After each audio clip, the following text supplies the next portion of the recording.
Hi friends, it's your friendly neighborhood feminist lawyer back to make some complicated shit sound simple.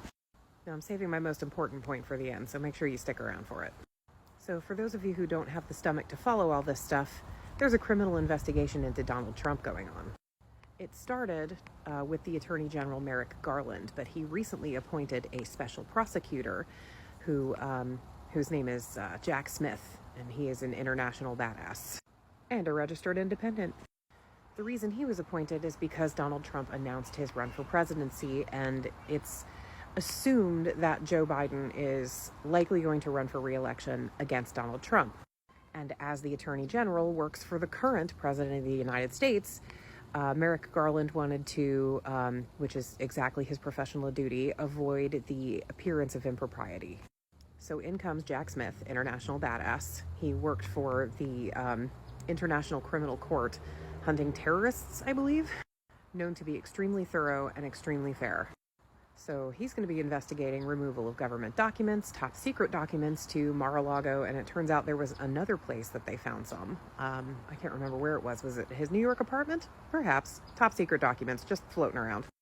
And most recently added to the breadth of the investigation was the attempt to suppress the votes in Georgia, to cause voter fraud and to intimidate Brad Raffensperger, who was the one in charge of reporting all of Georgia's votes during the presidential election.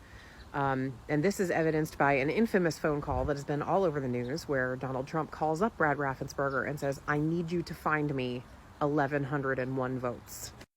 He asked for 1,101 votes because he was losing by 1,100 votes here in Georgia. Yeah, he did. And of course, Raffensperger, in his professional duty, refused to commit voter fraud on behalf of Donald Trump. And Georgia went blue, baby. So this phone call and all of the actions surrounding it have become part of the investigation.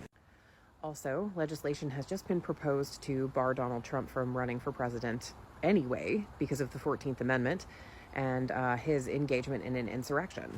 There was a point made on Fair and Balanced, by the way, which was a really good point, is that no one has actually declared January 6th an insurrection yet, so it might be a little bit premature.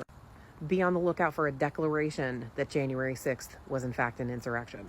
My last point, and a really important one, is don't marinate in rage.